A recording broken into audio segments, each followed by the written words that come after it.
Let's talk about windmills, the Instagram icons of the Netherlands. You've seen them, someone in a flowing dress, a backdrop of spinning sails, and a caption about finding yourself. But here's the twist. These windmills, especially at Kinderdijk, are more than just photo ops. They're the original Dutch superheroes, Avengers in wooden clogs, fighting off floods instead of supervillains. The Netherlands is a country built on stubbornness, ingenuity, and a constant battle with water. So, I set out to Kinderdijk, ready to be underwhelmed, armed with sarcasm and a raincoat. Was it just a picturesque water park or something more? Join me as we explore Kinderdijk, a place so Dutch it makes tulips look exotic. We'll see windmills, eat waffles, and figure out why anyone would live in a place that's technically underwater. It's about more than just the perfect photo, though let's be honest, we're getting that too. This is a journey into the heart of Holland, where the fields are flat, the water is relentless, and the windmills are the real stars. Let's find out what makes Kinderdijk more than just a pretty backdrop. Spoiler, it's a lot. Ready? Let's go. First, you have to actually get to Kinderdijk, and that's an adventure. The Netherlands is small, but getting anywhere is a logistical puzzle: train, bus, ferry, and dodging cyclists who look like they own the road. I started in Rotterdam, a city that's basically a Lego set come to life. From there, you hop on the water bus. Less James Bond, more floating commuter train.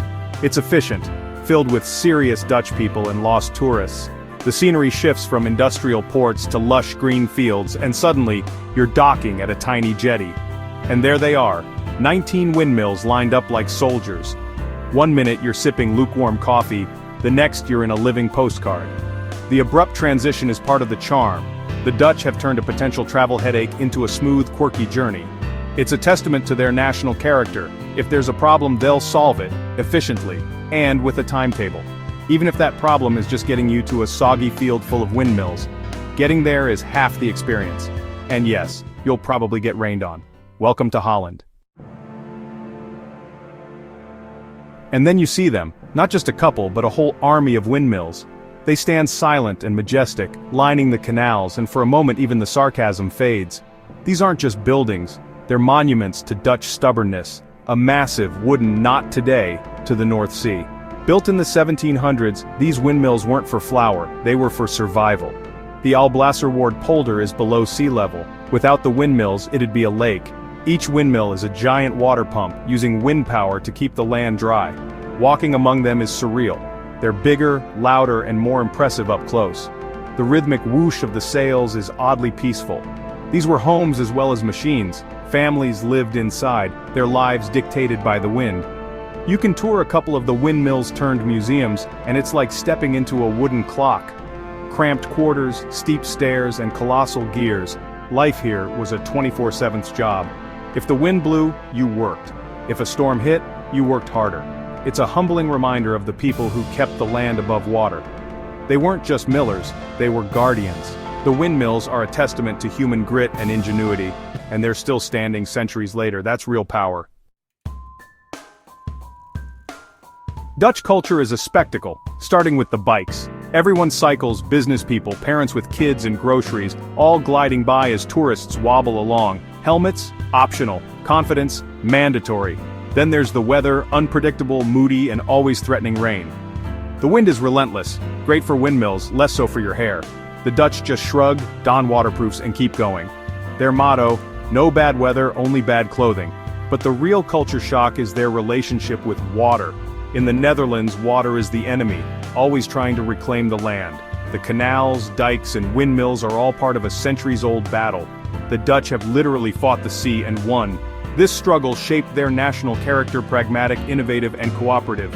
You can't build a dike alone, you work together or you drown. So when you see a Dutchman cycling through a downpour, remember, this is a nation that looks at the ocean and says, "Not today." It's impressive, even if you're watching from under a flimsy umbrella. The Dutch spirit is all about resilience, and maybe a little stubbornness. But mostly, it's about never letting the water win. Walking Kinderdijk's paths is an adventure in itself. The main path is mercifully paved, but stray onto the grassy banks and you're fair game for a muddy slip.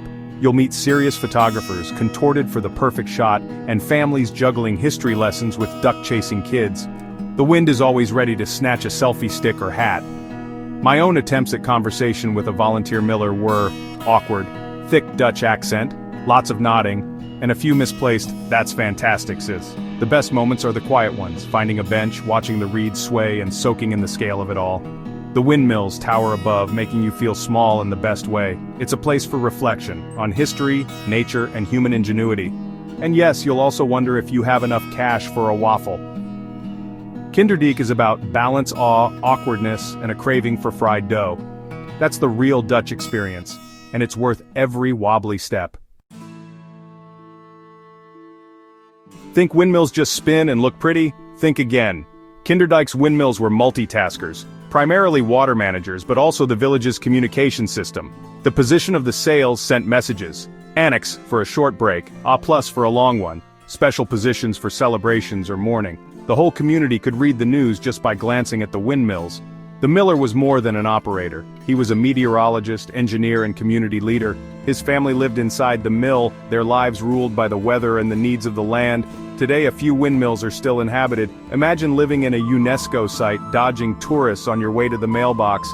These modern millers are custodians of tradition, keeping centuries-old skills alive. The windmills aren't just relics, they're living history. They're the heartbeat of Kinderdijk, past and present, and they're still protecting the land, one gust at a time. It's a strange, wonderful way to live. And it's uniquely Dutch. That's what makes Kinderdijk special. Time for some Dutch facts that sound made up, but aren't. Kinderdijk means children's dike, named after a legend where a baby and a cat survived a flood in a floating cradle. About a quarter of the Netherlands is below sea level. Yes, a quarter.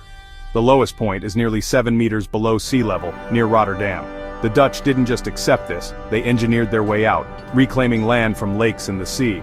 Flevoland, a province with 400,000 people, was underwater until the 20th century. Other countries build skyscrapers, the Dutch build new provinces. The 19 Kinderdijk windmills can move 60,000 liters of water per minute, enough to empty a swimming pool in under 10 minutes using only wind and wood. They look quaint, but they're powerful machines. This is ingenuity on a national scale. The Dutch motto could be, "Because we said so." When you stand among the windmills, you realize, this is what happens when a country refuses to sink. It's both wild and inspiring. And it's all true. Welcome to the Netherlands. After hours of wind and history, you need a reward, a stroopwafel. 2 thin waffles, warm caramel syrup, and pure happiness. At Kinderdijk, you can get them fresh. The smell alone is worth the trip. The proper way is to warm it over your coffee, but I couldn't wait. I devoured mine in seconds, sticky hands and all. For a moment, all cynicism melts away. The Dutch can build a nation below sea level and invent a snack that fixes everything, at least for a few minutes. This sweet treat is essential to the Kinderdijk experience. It's the perfect counterpoint to the grand history of the windmills.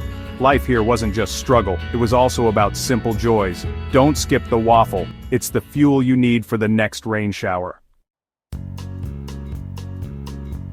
So, is Kinderdijk worth it? Absolutely. It's both exactly what you expect and nothing like it. A tourist trap with a soul, where history and stroopwafels collide. For Americans, it's humbling. Our landscapes are grand, but the Dutch built theirs from scratch. The windmills aren't just props. They're symbols of resilience and community. You'll leave with scenic photos and a new respect for dry land. Go to feel small next to giants. To learn a history that's epic and intimate. And to eat a life-changing waffle. And next time you see a river, you'll appreciate that your country isn't trying to drown you. Kinderdijk is a witty, windy reminder of what people can achieve together. It's a story worth seeing for yourself, so go, if only for the bragging rights and maybe, just maybe, for the stroopwafel. Trust me, you won't regret it.